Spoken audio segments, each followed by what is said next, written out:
Hello student, welcome to Swing class. Today we will going to study about the topic sustainability of development. इस topic में हम लोग क्या क्या पढ़ेंगे कि sustainability of development क्या होता है, ये क्यों ज़रूरी होते हैं एंड इसके कुछ एग्जाम्पल्स भी हम लोग देखेंगे जो आप लोग के बुक में दिए हुए हैं। इसीलिए जब ये वीडियो आप लोग देखो वीडियो लेक्चर तो आप लोग बुक निकाल के बैठो ताकि वो सारा टॉपिक आप लोगों को क्लियर हो जाए। इससे पहले वाले वीडियो लेक्चर में हम लोगों ने पढ़ा था ह्यूमन डेवलपमेंट रिपोर्ट के बारे में जो यूएनडीपी के द्वारा पब्लिश्ड होता है, उसके बारे में हम लोगों ने बहुत सारा कुछ देखा। एक डाटा कंपैरिजन को भी हम लोगों ने देखा था एंड हम लोग बीएमआई के बारे में भी पढ़ चुके हैं, हाउ डज इट मेजर्स, वो सारा कुछ टॉपिक हम लोगों ने क्लियर कर लिया है। सो अगर अभी तक आप लोग वो वीडियो नहीं देखे तो go and watch that video also, ताकि आप लोगों का जो चैप्टर है ये पूरी तरह से क्लियर हो जाए, क्योंकि ये लास्ट टॉपिक है इस चैप्टर का। इसके बाद चैप्टर आप लोगों का फिनिश हो जाएगा। नेक्स्ट वाले वीडियो लेक्चर में हम लोग इंपॉर्टेंट क्वेश्चन को भी डिस्कस करने वाले हैं। तो हम लोग आज का टॉपिक स्टार्ट करते हैं। सस्टेनेबिलिटी ऑफ डेवलपमेंट क्या होता है, वो the definition of the sustainability of development. हम लोग बोल सकते हैं कि sustainable development is that development which meet the need of the present, मतलब अभी की ज़रूरतों को हमारी पूरी कर रहा है। डेवलपमेंट मतलब विकास होता है, हम लोग जानते हैं। और हम लोग विकास क्यों होता है, क्योंकि हमारी ज़रूरतों को पूरी करने के लिए ऑब्वियसली जब बहुत सालों पहले फ़ैन नहीं थे, हमारे एंटरटेनमेंट की जैसे टीवी वगैरह नहीं थे, हमारे फोर व्हीलर बाइक्स ये सब नहीं थे, तो ये सब डेवलप होते गए और हमारी नीड्स को क्या करने लगे, फुलफिल करने लगे। ठीक है, बट क्या है सस्टेनेबल डेवलप, ये तो था डेवलपमेंट। सस्टेनेबल डेवलपमेंट क्या होता है कि जो हमारे प्रेजेंट के नीड्स को तो फुलफिल करे ही, but without compromising the ability of future generation to meet their own needs. जो फ्यूचर जनरेशन है, हमारी आने वाली जनरेशन की ज़रूरतों को पूरा करने के लिए भी कुछ होना चाहिए। ऐसा नहीं है कि अभी के हम हमारी ज़रूरतों को पूरा करते करते हम लोग इतना आगे निकल जाए कि जो हमारी नेक्स्ट जनरेशन है उनके हाथ कुछ ना लगे। ठीक है, इसको हम लोग और अच्छी तरह से पूरे टॉपिक को जब क्लियर कर लेंगे तो समझ में आ जाएगा आप लोगों को कि हम लोग क्या डिस्कस कर रहे हैं। तो एक एग्जांपल देख लेते हैं किस तरह से ये सस्टेनेबल डेवलपमेंट वर्क करता है। इसका ज्योग्राफी में भी ये टॉपिक है आप लोगों के। तो इसका एग्जांपल यूजिंग रिसाइकल मटेरियल्स और रिन्यूएबल रिसोर्सेज। हम लोगों को मतलब रिसाइकल मटेरियल को यूज़ करना है, रिन्यूएबल रिसोर्सेज को रिन्यू करना है। तो देखो ये क्यों ज़रूरी है हमारे लिए, ये जो सस्टेनेबिलिटी डेवलपमेंट है ये क्यों ज़रूरी है। बिकॉज बहुत अच्छी एक कहावत है, ये आप लोगों की बुक में ही दिया हुआ है एंड ये इससे क्वेश्चन ऑब्वियसली आ सकते हैं। तो ये वाला आप लोग लाइन जो है ये याद रखना। We have not inherited the world from our forefathers. ठीक है, we have not inherited the world from our forefather, we have borrowed it from our children. मतलब क्या हुआ, मतलब इनहेरिटेड मतलब होता है मतलब कोई भी जो जैसे ये फोर फादर तो हमारे पूर्वज होते हैं, और इनहेरिटेड मतलब तो उत्तराधिकार। जैसे कि होता है ना कि संपत्ति में जो पेरेंट्स होते हैं, माँ बाप, वो अपने बच्चों के लिए छोड़ जाते हैं, उसको हम लोग बोलते हैं उत्तराधिकार। ठीक है, इनहेरिटेड। तो यहाँ लाइन लिखता क्या है कि हम लोगों ने ये क्या है, जो ये वर्ल्ड जहाँ हम लोग रह रहे हैं वो हम लोग अपने पूर्वजों से उत्तराधिकार में नहीं मिला है हमें। यानी कि ये नहीं सोचते हुए हमें चलना है, ये नहीं सोचते हुए हमें डेवलप करना है कि ये तो हमारे पूर्वजों की संपत्ति है, इसे जैसे चाहे यूज़ करो। तो क्या होता है कि प्रॉपर्टी जब आपको मिल जाती है बाप दादा की, तो लोग सोचते हैं जैसे मन चाहे खर्चा करो, तो ये तो मेरी प्रॉपर्टी है। ठीक है, ये विचार नहीं, ये विचार गलत है। We have not inherited the world from our forefather, but क्या है, we have borrowed it from our children. मतलब हम लोगों ने इसे अपने बच्चों से उधार लिया है। ठीक है, ये कॉन्सेप्ट क्लियर करता है सस्टेनेबिलिटी ऑफ डेवलपमेंट को बहुत अच्छी तरह से। ये दिमाग में अगर ये लाइन सबके रहेंगे तो क्या होगा, डेवलपमेंट हमेशा सस्टेनेबल ही होंगे। हम लोग कोई भी चीज़ को ओवर यूज़ नहीं करेंगे। क्यों, क्योंकि हम लोग अपने फोर फादर से इनहेरिटेड उत्तराधिकार में प्राप्त नहीं किया है, बट हमने इसे बोरोड किए हैं। किससे बोरो किए हैं, हमने अपने बच्चों से, जो हमारा नेक्स्ट जनरेशन है उससे हमने उधार लिया है। अब उधार लिया है तो चुकाना भी तो पड़ेगा ही, तो उसके लिए भी हम लोगों को अच्छे से यूज़ करना है। देखो, ईच कंट्री डिज़ायर डेवलपमेंट। हम लोग जानते हैं कि जो हर जितनी कंट्रीज़ है एक ही गोल है उन लोगों का। क्या गोल है, फॉर डेवलपमेंट, यानी कि सब तो डेवलप बनना चाहता है ना। हर कंट्री क्या होते हैं, डेवलप्ड होना चाहता है। तो उनको क्या गोल है, डेवलपमेंट के लिए। ठीक है, तो डेवलपमेंट के लिए वो लोग क्या हो रहा है, अब excess use of natural resources क्या किया जा रहा है, फॉर अटेनिंग फास्ट डेवलपमेंट, मतलब कि फास्ट डेवलपमेंट, लोग क्या चाहते हैं कि विकास हो हमारा, जल्दी जल्दी जल्दी जल्दी विकास हो, जितना फास्ट विकास हो उतना। तो उसके लिए क्या हम लोग कर रहे हैं, नेचुरल रिसोर्सेज जो है उसके हम लोग एक्सेस यूजेस करने पे उतर आए हैं हम लोग। यानी कि हम लोग जो नेचुरल रिसोर्सेज हम लोग जानते हैं कि वो लोग क्या, वो रिसोर्सेज क्या है, कोई कोई रिसोर्सेज तो नॉन रिन्यूएबल है एंड कोई कोई रिसोर्सेज रिन्यूएबल, बट हम लोग नॉन रिन्यूएबल के वैसे यूज़ कर रहे जैसे कि वो है, बट वो हमारे पास से ख़त्म हो जाएंगे। तो एक्सेस यूज जो नेचुरल रिसोर्सेज का, जो नॉन रिन्यूएबल रिसोर्सेज का एक्सेस यूज क्या हो रहा है, या फिर जो नेचुरल रिसोर्सेज का एक्सेस यूज के कारण क्या हो रहा है, बहुत सारे प्रॉब्लम्स क्रिएट हो रहे हैं। देखो हम लोग क्या पढ़ रहे हैं कि क्यों ज़रूरी है ये सस्टेनेबिलिटी ऑफ डेवलपमेंट, ये क्यों ज़रूरी है, इसको समझना बहुत ज़्यादा ज़रूरी है, तभी हम लोग इसे अच्छी तरह से समझ पाएंगे। हम लोग जब बहुत ज़्यादा जब हम लोग डेवलप्ड होने की उम्मीद करते हैं, हम लोग उम्मीद करते हैं कि हम लोग डेवलप होंगे, उसके लिए वजह से हम लोगों को क्या करना पड़ता है, जो नेचुरल रिसोर्सेस हैं इसको हम लोग एक्सेस यूज़ कर रहे हैं, ठीक है, ताकि हम लोग फास्ट डेवलपमेंट हो। तो इसकी वजह से बहुत सारे प्रॉब्लम्स क्रिएट हो रहे हैं। क्या क्या प्रॉब्लम क्रिएट हो रहे हैं, ग्लोबल वार्मिंग हो रहे हैं, इन्वायरमेंटल पोल्यूशन हो रहे हैं, वाटर एयर एंड हर तरह से, ठीक है, पॉल्यूशन हो रहे हैं, ओजोन लेयर का डिप्लीशन हो रहा है, हम लोग जानते हैं ग्लोबल वार्मिंग की वजह से।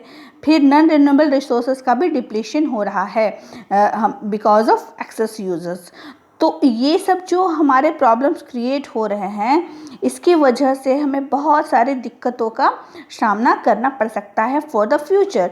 अभी नहीं होगा, लेकिन ये जो अभी हम लोग इसको एक्सेस यूज़ कर रहे हैं, ये हमारे आने वाले जनरेशन के लिए बहुत ज़्यादा प्रॉब्लम क्रिएट कर सकती है। तो इसीलिए बोला गया है सस्टेनेबल डेवलपमेंट। हम लोग कुछ कुछ एग्जाम्पल देखेंगे जो आपकी बुक में से ही मैंने लिया है कि किस तरह से क्या क्या चीज़ में हम लोग जो रिसोर्सेस है उसका एक्सेस यूज़ कर रहे हैं। सबसे पहले over use of ground water, ये जो हमारे ग्राउंड वाटर है किस तरह से हम लोग इसको ओवर यूज़ कर रहे हैं वो हम लोग देखेंगे। और एक्सहॉर्शन ऑफ नेचुरल रिसोर्सेस को किस तरह से हम लोग एक्सहॉस्टेड करते हैं वो भी हम लोग देखेंगे, ठीक है। देखो ओवर यूज़ ऑफ, सबसे पहला वाला topic over use ground water, तो इसको हम लोग देखते हैं। जो ग्राउंड वाटर है वो कैसा रिसोर्सेस है, वो एक रीन्यूएबल रिसोर्सेस है, बिकॉज वो नेचर के द्वारा रिप्लेनिश्ड होता है, ठीक है। मतलब क्या होता है कि बारिश होती है तो जो ग्राउंड वाटर होता है ऑब्वियसली वो बढ़ता जाता है, ठीक है, यानी कि वो नेचर के द्वारा रिप्लेनिश्ड होता है, तो इसलिए वो रीन्यूएबल है। लेकिन वो भी ओवर यूज़ हो रहा है।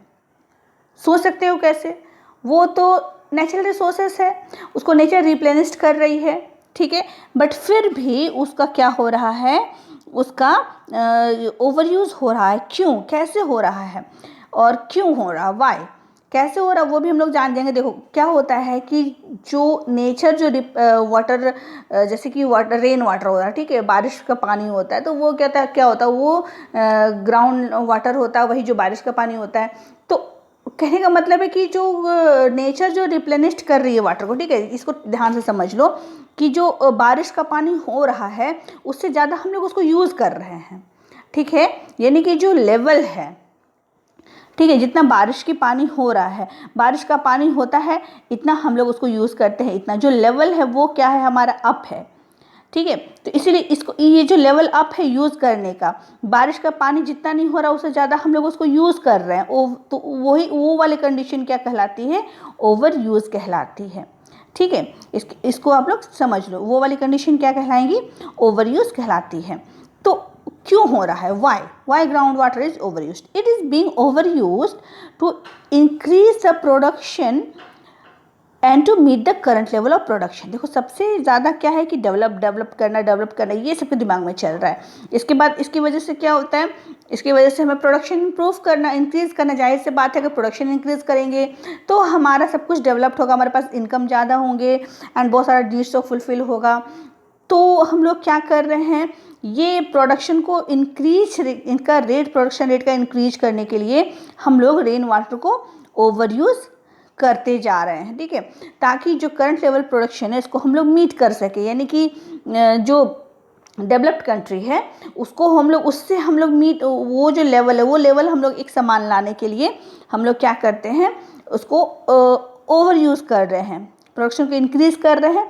प्रोडक्शन ऑब्वियस सी बात है, अगर प्रोडक्शन इंक्रीज़ होगी तो जो वाटर है वो भी तो ओवर यूज़ होंगे ना। तो हम लोग इसी को क्या कर रहे हैं, बहुत ही ज़्यादा यूज़ कर रहे हैं, ठीक है। यानी कि हम लोग क्या कर रहे हैं, इसको अति उपयोग कर रहे हैं। अभी हम लोग कुछ अगर हम लोग देखेंगे अभी का स्थिति तो कैसा है कंडीशन, तो बहुत सारे जो एरियाज़ हैं वहाँ पर वाटर लेवल डिक्लाइन हो रहे हैं, वहाँ की जो वाटर लेवल है उसमें कमी आ रही है। अभी की इसमें पास्ट 20 ईयर्स 20 सालों में लगभग 300 डिस्ट्रिक्ट जो है वो रिपोर्ट की है कि वाटर लेवल कितना नीचे चला गया है, 4 मीटर नीचे चला गया है, ठीक है। और बेसिकली ये पर्टिकुलरली कहाँ ज़्यादातर होता है, ये पंजाब, हरियाणा, वेस्टर्न यूपी जैसे जगहों में, जहाँ पर मोस्टली क्या होते हैं, जहाँ पर मोस्टली खेती वगैरह होते हैं, ठीक है। जहाँ पर मोस्टली खेती वगैरह होते हैं तो ओवर इरिगेशन की वजह से क्या हो रहे हैं, ये ग्राउंड वाटर लेवल जो है ये डिक्लाइन करके अप टू 4 मीटर ये नीचे चले गए हैं 20 सालों में। आप लोग देखे होंगे बहुत जगहों में जब हम लोग बोरिंग वगैरह कराते हैं या पंप सेट लगवाते हैं तो पानी नहीं आता है। क्यों नहीं आता है? क्योंकि जो वाटर लेवल है वो ऑलरेडी नीचे जा चुका है। सोच सकते हो क्या कंडीशन है हमारी। बोरिंग कर रहे हैं हम लोग 300 मीटर नीचे बोरिंग करते हैं, फिर भी वहाँ पर पानी नहीं आता। कहीं कहीं पे किसी किसी एरियाज़ में ये वाले कंडीशन है। उतना नीचे बोरिंग करने के बावजूद या पंप सेट लगाने के बावजूद वहाँ से हम लोग पानी नहीं मतलब निकाल पा रहे। तो ये क्या कंडीशन हुई वाटर की, वाटर लेवल कितना ज़्यादा नीचे हो गया है ये आप सोच सकते हो। बेसिकली पहले की अगर हम लोग बात करें तो क्या होता था कि पहले जो वाटर लेवल है वो मतलब बहुत उसको बहुत मंथ लग जाते थे उसको सूखने में। बट अभी अप्रैल या फरवरी, मार्च, अप्रैल आते आते वो वाटर लेवल क्या है वो नीचे हो जाता है। वो कई बार देखोगे कि ड्राई हो जा रहे, सारे वेल्स, सारे कुआं ड्राई हो जा रहे, सारे पंप सेट पे पानी नहीं आ रहा, जो बोरिंग है जो होता है वो सब में पानी नहीं आ रहा। तो ये सब प्रॉब्लम क्यों हो रहा है? ये सब प्रॉब्लम इसलिए हो रहा है क्योंकि जो वाटर लेवल है वो ऑलरेडी नीचे बहुत ज़्यादा जा चुका है। अभी हम लोगों ने पढ़ा ना फॉर पास्ट 20 ईयर्स, मतलब कि 20 सालों में जो वाटर लेवल है वो लगभग 4 मीटर से भी नीचे चला गया है। और ये शिकायत 300 डिस्ट्रिक्ट्स में आई है। बेसिकली हम लोग पंजाब, हरियाणा, वेस्टर्न यूपी जैसे जगहों में देखते हैं क्यों हो रहा है ये सब प्रॉब्लम, ठीक है। हम लोग देखें क्यों हो रहा है, because of being over used. तो एक सवाल उठता है कि can there be development without over use? क्या बहुत ज़्यादा यूज़ करने के अलावा भी और कोई डेवलपमेंट का तरीका है? तो हाँ है, ज़रूर, ऑब्वियस है, बट इसको हमें अपनाना होगा। क्या क्या है? Increase the cultivation of less water absorbing crops like jowar, bajra, ragi. देखो हम लोगों को क्या करना होगा, जो लेस वाटर एब्जॉर्बिंग क्रॉप्स होते हैं यानी कि जिसमें कम पानी लगता है वैसे क्रॉप्स को हमें ज़्यादा वैल्यूएबल बनाना होगा, ठीक है। उसका इंपॉर्टेंस देने का वैसे वाले क्रॉप्स को हमें ऑप्शनल ढूंढना होगा क्रॉप्स के लिए। क्यों? ताकि हमें कम वाटर में ही अच्छी चीज़ मतलब मिल जाए, अच्छे प्रोडक्शन मिल जाए। या फिर स्प्रिंकल्स भी यूज़ किए जा सकते हैं। हम लोगों ने पढ़ा है ज्योग्राफी में स्प्रिंकल्स क्या होते हैं, ओवर इरिगेशन से किस तरह से बचा जाना चाहिए, सारा कुछ हम लोगों ने पढ़ा है। या फिर और एक बेस्ट वे है कि रेन वाटर को हार्वेस्ट करना, ये बेस्ट वे है कि जो बारिश की पानी होती है तो ये हर घर में ये अगर नियम बना दिया जाए कि बारिश का पानी जो होती है उसे हमें हार्वेस्ट करना है तो वो बेस्ट वे होगा फॉर जो मतलब कि ये जो ओवर यूज़ हो रहा है इसको ट्रीटमेंट के लिए बेस्ट वे होगा रेन वाटर का हार्वेस्टिंग। एंड हम लोग कैनल्स वगैरह को भी बना सकते हैं ताकि जो कैनल्स में क्या हो, बारिश का पानी स्टोर हो सके। हम लोग इसको इस तरह से भी हम लोग कर सकते हैं। तो जो ग्राउंड वाटर है इसको हम लोग इसका जो लेवल है हम लोग उसको ऊपर कर सकते हैं और ज़्यादा वाटर को वेस्ट नहीं करना, ऑब्वियस सी बात है। तो ये सब करके हम लोग जो ग्राउंड वाटर है इसको हम लोग ओवर यूज़ करने से बच सकते हैं, ट्रीटमेंट हो सकता है ओवर यूज़ का। एंड डेवलपमेंट भी हम लोग धीरे धीरे करके कर सकते हैं। नेक्स्ट वाला हम लोग देखेंगे क्या प्रॉब्लम था, एग्जॉस्शन ऑफ नेचुरल रिसोर्सेज। तो हम लोगों ने देखा कि जो वाटर है वो तो रिन्यूएबल है फिर भी वो घटे जा रहा है। बट जो नॉन रिन्यूएबल रिसोर्सेज है लाइक क्रूड ऑयल, ठीक है, तो वो तो ऑब्वियस सी बात है। अगर जब रिन्यूएबल रिसोर्सेज का ये हाल है तो सोचो जो नॉन रिन्यूएबल रिसोर्सेज होगा उसका क्या हाल होगा अगर उसका हम लोग ओवर यूज़ करना बंद नहीं करें। तो देखो एक डाटा हम लोग पढ़ते हैं यहाँ पर किस तरह से जो क्रूड ऑयल है वो ख़त्म हो रहा है। देखो ये डाटा हम लोग पढ़ते हैं मिडल ईस्ट में 2013 में ये 1,000 मिलियन टन का बात कर रहे हैं। 2013 में कितना रिजर्व था मिडिल ईस्ट में? 808, ठीक है। कितना मतलब कितना चलता था 2013 से अगर अभी कैलकुलेट करें तो वो 808 साल मतलब चल सकता था, बट अभी कितना हो गया है, अभी बच गया सिर्फ 78 ईयर्स। देख रहे हो कितना से पहले कितना एज बचा था 2013 से, और अभी कितना आया है 2020 आया है। तो बस इतने ही साल में, महज 7 सालों में कितना ज़्यादा घट गया है। पहले कितना ईयर रिजर्व रख सकता था, 800 ईयर्स। मिडिल ईस्ट का बात कर रहे हैं, पहले 800 ईयर्स उसको हम लोग रिजर्व रख सकते थे। कितना, 100 मिलियन टन, ठीक है, उतना पेट्रोल को हम लोग 800 ईयर्स रिजर्व रखा जा सकता था, मतलब 800 ईयर तक उसको हम लोग यूज़ कर सकते थे। बट अभी कितना बच गया, 2020 आते थे, ये बच गया आपका 78 ईयर्स। बस इतना ही बच गया है, 78 ईयर्स ही हम लोग उसको और ज़्यादातर यूज़ कर सकते हैं। मिडिल ईस्ट की बात कर रहे हैं। इसके बाद यूनाइटेड स्टेट ऑफ यूएसए की बात करें तो 44 ईयर्स वो 2013 में वो उसका जो डेटा था वो 44 ईयर्स तक उसको हम लोग यूज़ कर सकते थे। अब बचा है 12 ईयर्स तक ही। पूरे वर्ल्ड की बात करें तो पूरे वर्ल्ड में 2013 में जो डेटा था, वो आंकड़ा था, वो कितना था, 1687 ईयर्स। उतना हम लोग उसको यूज़ कर सकते थे, यानी कि उतना ईयर वो रिजर्व रख सकता था। अब कितना बचा है, अब सिर्फ 53 ईयर ही बचा हुआ है उसका रिजर्व का। यानी कि मतलब क्या है कि the reserve would last only 53 years most.